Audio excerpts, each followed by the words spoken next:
今天一早，台北捷运和台铁都传出了状况。早上8点多，搭车通行的乘客不少。列车在忠孝复兴站因为推进设备异常的关系，造成了车厢内启动紧急照明，车厢的乘客通通被请下车换车接驳。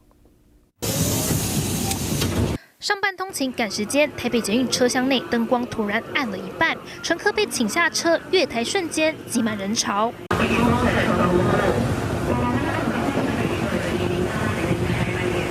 一早混乱情况被民众拍下来，po上网表示，10号早上8点37分，北捷板南线往南港方向的列车接近忠孝复兴站时，明显听到列车底盘连续2次发出哐哐声响，列车内的灯熄一半，接着听到广播请乘客下车。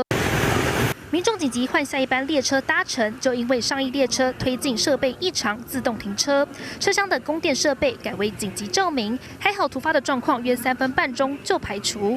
而同一天，台铁有货物列车也出状况。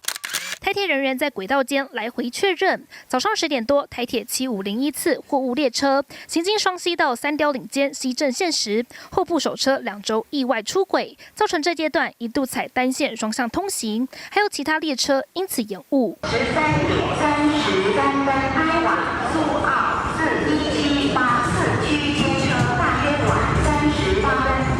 宜兰火车站有列车误点了40分钟，民众无奈在月台上等待，行程也受到影响。记者综合报道。